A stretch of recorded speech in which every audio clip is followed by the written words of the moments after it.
is Lori Daniels Favors. She serves on the Commission for Reparations here in New York State. And she did a live where I think she was talking directly to us. So, in my 3 minute testimony at the hearing for reparations in Rochester on Tuesday, I decided to just kind of address some of the things she said. So, this isn't her whole live, this is just the things that I felt I needed to address.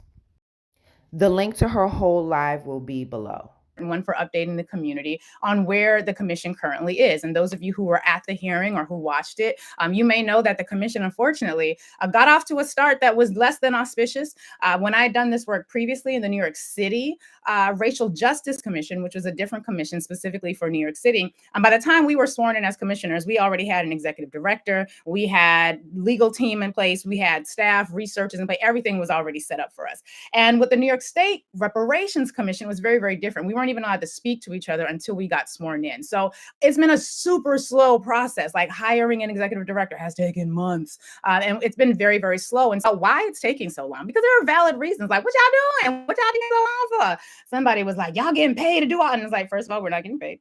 This is an unpaid commission. The question we have to ask ourselves is the question that Sonia Sanchez poses, which is, how does it free us? Right? So this is the legislation that we have. Now, there were some other versions of the legislation that were entered and debated and voted down before this legislation was passed into law. Some of those pieces of legislation restricted the language of reparations discourse to only those who had been enslaved in the state of New York and their descendants.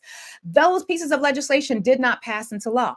People who were fighting for them and advocating for them were not able to convince enough legislators, who are the people we elect either in the state assembly or in the state senate. They were not able to convince enough of those elected officials to support those pieces of previous legislation such that it would have gotten signed into law. So those previous pieces of legislation, it's like this is going to sound crass, it's like a miscarriage. Like they are no longer viable. It's no longer what we are currently dealing with. What we're currently dealing with is the legislation that did get passed into law. And that is the legislation from which I was reading who is covered.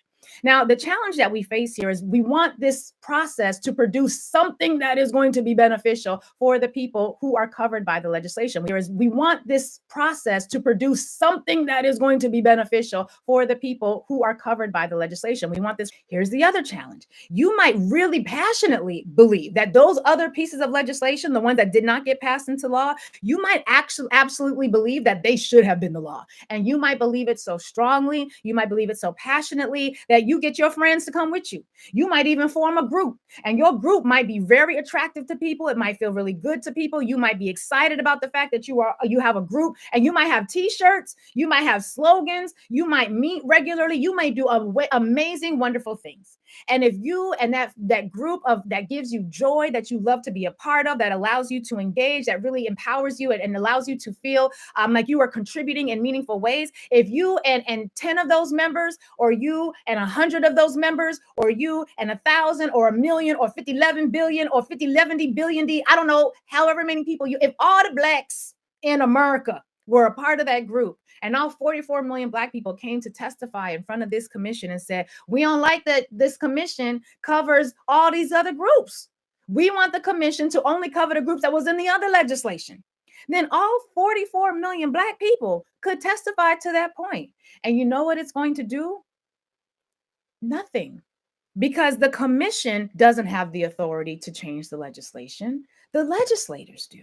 And so even if you come to the hearings and you use up all the time in the community hearings to talk about how much you don't like this legislation, which is the only legislation that is currently on the books, the only legislation for reparations that exists in the state of New York, you can spend all day testifying about how much you wanted this other bill.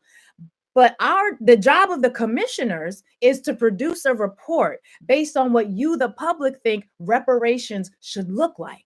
So all the time and the energy and the repeated talking points and the spending, hours and hours and hours saying that you don't like that this legislation covers XYZ group and you want it to only cover this group, that I'm sure it feels good in the moment. And like I said, it's going to get you a lot of applause from the other people in the audience who agree with you and who believe like you do, but it will not do anything to change the groups that are covered by the legislation.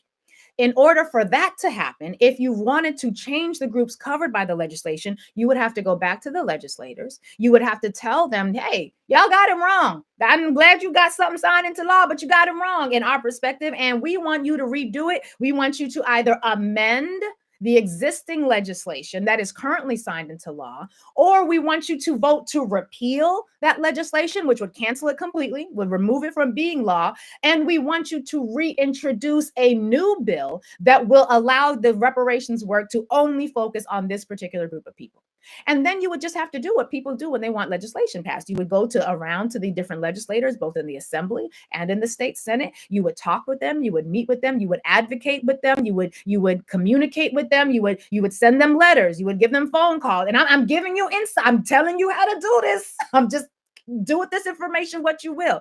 But you would engage with those elected officials and convince them to vote to do either of those options, either repeal this legislation, amend this legislation, and introduce a new piece of legislation that's going to deal specifically with the group that you want. To make sure that we're advocating in front of bodies that can actually do something about it. Because imagine this, let's say there's a law passed that I don't like, and I'm so mad about this law being passed. I go to my neighbor's house. And I go to my neighbor's house and I stage a protest in front of my neighbor's house. The neighbor ain't got no authority to change the law.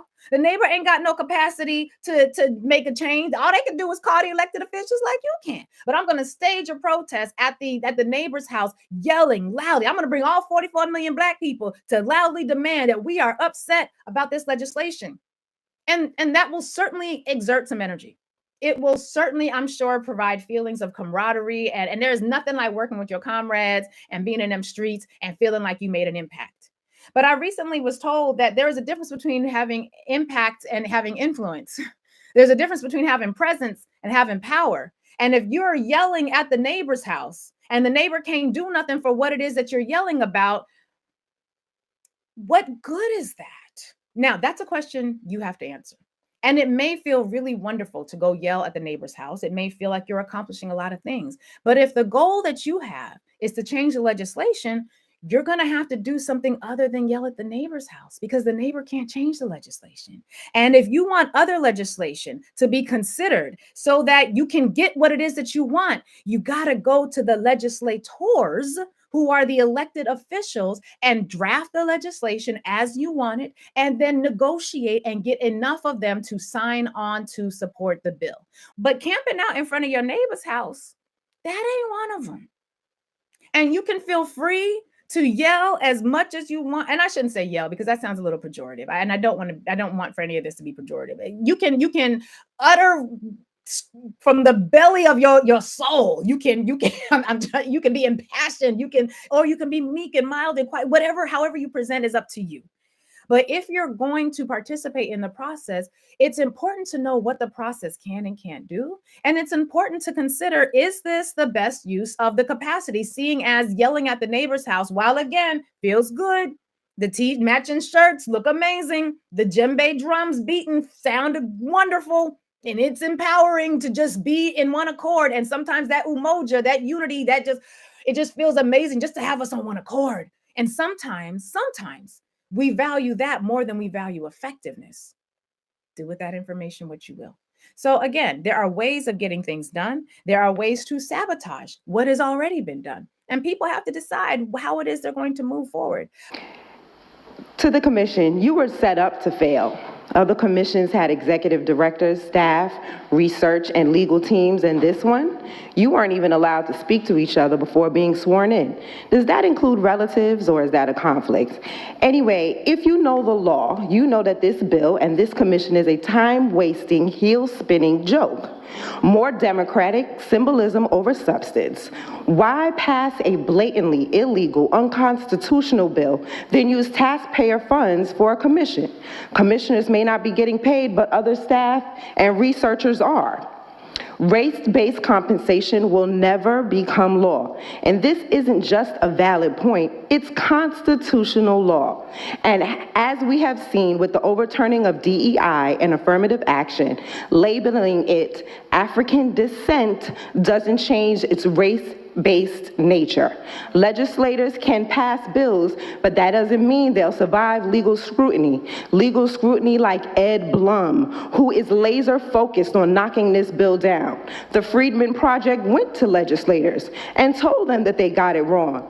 They told them they wanted it amended. They told them to repeal the existing bill currently signed into law. The Freedmen came in hand with a constitutional bill with the recipients based on our legal status as freedmen. They went around to different legislators and the Assembly and State Senate. They talked to them, they sat with them, they sent letters and phone calls, but due to what I can only assume is the inability of legislators to see themselves benefiting from this legal bill, we faced what we always face in this country, except this time it's from skin folk, proving in action that they aren't the kinfolk of the FBA freedmen. How telling is it that we're getting the same treatment as we have with other legislators who don't share our skin? How does this free us? I guess the legislators would be unqualified to tell us, or they are purposely sabotaging our reparations because they do not have a bill that's worth a hill of beans.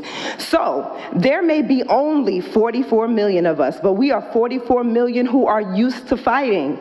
And I don't mean to sound pejorative, but we are 44 million who don't run from a fight. Foundational Black American impact and influence, our presence over power is so effective in fighting that people immigrate here from all over the world to benefit from the fruits of and the gains of the civil rights that we fought and died for. Since this bill is already deader than a doornail, I come to speak before my neighbors. I come to serve you notice that when this bill dies, we, the FBA freedmen, will remain standing and fighting as we have for centuries on this land drenched in our blood. And in closing, including your report that this bill is unconstitutional and illegal and isn't worth the paper it's written on, and you know it. Have a good day. Thank you, Brooke. We appreciate your testimony.